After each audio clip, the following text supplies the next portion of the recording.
नमस्कार, मैं doctor Sulakshmi Toshiya from SD government college व्यायाम। बच्चों, हमने पिछले वीडियोस में देखा था कि प्रोडक्ट क्या होता है। तो मैं एक बार रिवाइज करा देती हूँ कि ऐसी कोई भी जो वस्तु है जो कि टेंजिबल भी हो सकती है, इंटेंजिबल भी हो सकती है, कोई भी सर्विसेज हो सकती है जिसको कि कस्टमर के लिए मार्केट में प्रेजेंट किया जाता है। तो ऐसी किसी भी जिसमें कोई ना कोई फीचर्स होता है, तो इस तरह की कोई भी वस्तु जो होती है उसको अपन प्रोडक्ट बोलते हैं। तो अब अपना आता है कि प्रोडक्ट तो हो गया, पर इसके साथ में आता है कि what is the product life cycle. तो आपने लाइफ साइकिल का शब्द सुनते ही आपको लगता है कि क्या प्रोडक्ट का भी कोई लाइफ साइकिल होता है? बिल्कुल। जिस तरह से एक मनुष्य का लाइफ साइकिल होता है, सेम उसी तरह से एक प्रोडक्ट का भी लाइफ साइकिल होता है। तब प्रोडक्ट का लाइफ साइकिल कैसे होता है? जैसे ये अपन एक दुनिया का एक यूनिवर्सल जो ट्रूथ है वो अपन मानते हैं कि जो पैदा होता है वो मरता अवश्य है। तो मतलब जिसकी तो उसकी डेथ अवश्य होगी। तो उस कंडीशन में उसी थीम पर प्रोडक्ट को भी लिया जाता है कि वो कोई भी जो प्रोडक्ट मार्केट में आया है तो उस प्रोडक्ट का डेक्लाइन होएगा, उसका पतन होएगा और वो प्रोडक्ट मार्केट से बाहर हो जाएगा। तो इसका मतलब हो गया कि जब प्रोडक्ट नया मार्केट में आता है मतलब उस प्रोडक्ट का वो जन्म माना जाएगा, और जब वो मार्केट से आउट हो जाता है तो वो प्रोडक्ट का डेक्लाइन या उसकी डेथ मानी जाएगी। तो बिल्कुल जैसे मनुष्य जीवन में होता है कि बच्चा पैदा होता है, फिर उसका उसका बचपन होता है, फिर उसकी यूथ एज आती है, फिर उसकी ओल्ड एज आती है और लास्ट में उसकी डेथ हो जाती है। तो सेम उसी तरीके से जो एक प्रोडक्ट होता है उस प्रोडक्ट को भी इन सारी स्टेजेस से गुजरना होता है। तो ये उसकी अपन प्रोडक्ट को लाइफ साइकिल बोलते हैं। अब इसमें अपन देखते हैं कि ये इसकी एक स्पेसिफिक कंसेप्ट है कि जिसको अपन प्रोडक्ट लाइफ साइकिल के नाम से जानते हैं, और इसको सामान्यतः एक डायग्राम के रूप में शो किया जाता है, जिसको कि मैं आपको नेक्स्ट वीडियो में इसका डायग्राम बताऊंगी कि किस तरह से प्रोडक्ट लाइफ साइकिल होती है, किस तरह से उसको प्रॉफिट्स होते हैं, किस तरह से उसकी सेल अलग अलग टाइम में बढ़ती है और कम होती रहती है। तो उसकी मार्केट में प्रेजेंटेशन से लेकर के उसकी डेडलाइन तक की स्थिति को अपन उसमें देखेंगे। अब मैं आज आपको केवल ये बताऊंगी कि किसी भी जो प्रोडक्ट है उसकी जो जीवन चक्र है, तो जीवन की उन फंडामेंटल्स जो स्टेजेस हैं, उन स्टेजेस को जब शो किया जाता है उसको अपन प्रोडक्ट लाइफ साइकिल बोलते हैं, जो कि उसके जीवन के दौरान चलता रहता है। आपको मैं बहुत अच्छा एग्जांपल देती हूँ कि पहले जब भी अपन फ़ोटो खींचते थे तो फ़ोटो खींचते समय अपने पास में एक कैमरा होता था, उस कैमरे में रील डाली जाती थी, और रील डालने में उसमें 24 फ़ोटोज़ की रील हो सकती थी, 36 की हो सकती थी, मतलब इस तरह से अलग अलग ऑप्शंस आते थे। और उन फ़ोटो को फिर उस रील को फिर साफ करवाया जाता है या उसको प्रोग्रेस करवाया जाता है, और उस प्रोग्रेस करवाने के बाद में उसकी फ़ोटोज़ आती थी, हम देखते थे। परंतु आप देखिए कि उसकी जगह धीरे धीरे डिजिटल कैमराज ने ले ली और अपने को रील की ज़रूरत नहीं पड़ी और डिजिटल वे से अपनी फ़ोटो उसमें खींचते चली जाती थी। परंतु फिर उसके बाद में आया ये मोबाइल का ज़माना आया, और अब आप देखिए कि मोबाइल के ज़माने में हर एक व्यक्ति फोटोग्राफर हो गया है। वो चाहे जब कितने भी क्लिक मार सकता है, कितनी भी फ़ोटोज़ खींच सकता है, तो इस तरह से वो फ़ोटो खींचता है। तो आप देखिए कि किसी समय अपने पास में यदि कोई कैमरा होता था तो उस कैमरे का होना मतलब बहुत अच्छा माना जाता था कि कैमरा, और वो सोच समझ करके फ़ोटोज़ खींची जाती थी। परंतु अब वर्तमान समय में देखिए कि किसी को फ़ोटो के बारे में सोचने की ज़रूरत नहीं है, उसको रील डलवाने की ज़रूरत नहीं है, उसके सामने मोबाइल है और मोबाइल में वो फ़ोटोज़ खींचता चला जाता है, और जितनी रखनी है उसकी फ़ोटो वो रखेगा, उसको वो डेवलप करवाएगा और बाकी की फ़ोटोज़ को वो डिलीट कर सकता है, और उसके लिए वो परमानेंट उसकी सॉफ्ट कॉपी उसके पास में पड़ी रह जाएगी, वो चाहे जब उसको डेवलप करवा सकते। तो आप देखिए कि जिस समय वो रील वाले कैमरास आए थे वो अपने लिए नई चीज़ थी और अपन को लगता था कि कितनी अच्छी चीज़ है कि अपनी जो मेमोरीज़ है वो फ़ोटोज़ के रूप में अपने पास में पड़ी है।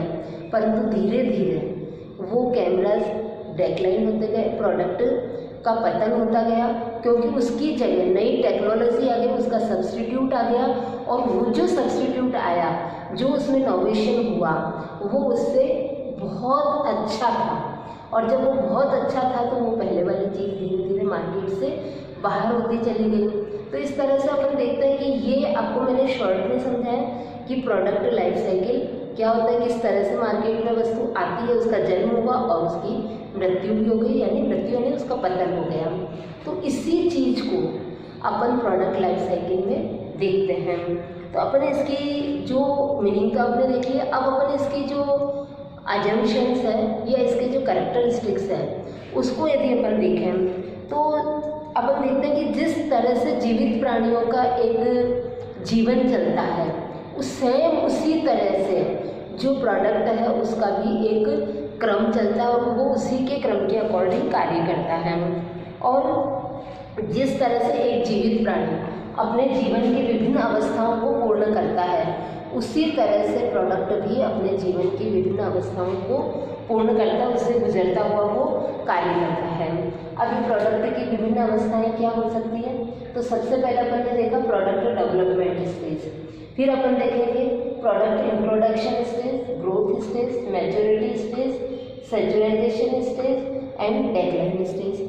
मतलब अपन ने मोटे मोटे रूप में इसको 6 भागों में बांट दिया है और 6 भागों में बांट करके अपन उसको देख रहे हैं। तो अब ये कि क्या ये अवस्थाएं सारी समान होती हैं, तो अपन देख सकते हैं कि किसी की ये अवस्थाएं सपोज है प्रोडक्ट डेवलपमेंट स्टेज है, किसी की ये अवस्था बहुत लंबी हो सकती है, तो किसी की ये अवस्था बहुत छोटी है। उसकी टेक्नोलॉजी पर डिपेंड करता है, उसके मार्केट पे डिपेंड करता है कि वो कितनी लंबी होगी। फिर इंट्रोडक्शन स्टेज और ग्रोथ स्टेज। सबसे बड़ा जो होता है कि इसकी जो ग्रोथ स्टेज होती है, मैच्योरिटी स्टेज होती है कि वो कितनी लंबी होगी। ये हर प्रोडक्ट के बारे में अलग अलग होता है। जैसे सपोज करिए कि किसी प्रोडक्ट का सब्स्टिट्यूट मार्केट में जल्दी आ जाती है, उसकी टेक्नोलॉजी बहुत जल्दी चेंज हो जाती है, तो उसका रिजल्ट क्या होगा, जो ही सब्स्टिट्यूट आएगा या टेक्नोलॉजी चेंज होगी तो जो वो पुराना प्रोडक्ट है वो मार्केट से आउट हो जाएगा, उसके स्थान पर नया प्रोडक्ट आ जाएगा।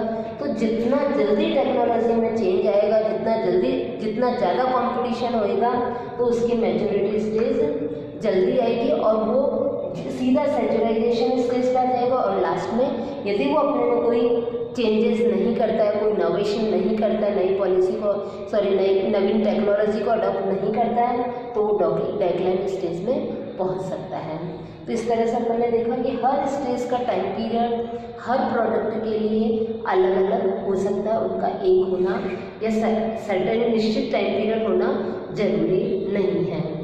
और जैसे मनुष्य के जीवन में होता है कि वो इस टाइम पीरियड से चलना शुरू कर देगा, इस टाइम पीरियड में दौड़ना शुरू कर देगा, या वो इस तरह का जो सर्टेन जो डेवलपमेंट है वो इसमें नहीं मिलेगा।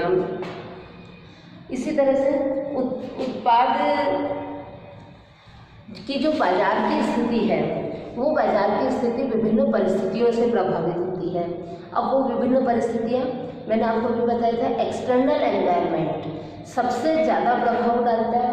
और एक्सटर्नल जो एनवायरनमेंट होता है उस एनवायरनमेंट में अपन देखते हैं कि financial, social, educational, political, natural environment, मतलब सारी चीज़ें, रिलीजियस एनवायरनमेंट, मतलब सारी चीज़ें उसके ऊपर प्रभाव डालते हैं। उन सबका मिला जुला प्रभाव होता है कि वो प्रोडक्ट किस तरह से कार्य करेगा।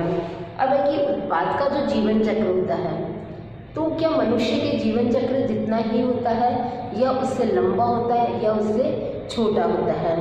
तो अपन मनुष्य का जीवन चक्र जो है सामान्यतः 100 वर्ष की आयु मान के चलता है। तो अब आप देखिए कि कोई व्यक्ति 100 वर्ष में से 10 वर्ष जीता है, कोई 50 वर्ष जीता है, कोई 70 वर्ष जी रहा है, तो कोई 80 वर्ष जी रहा है, तो कोई 90 वर्ष जी रहा है।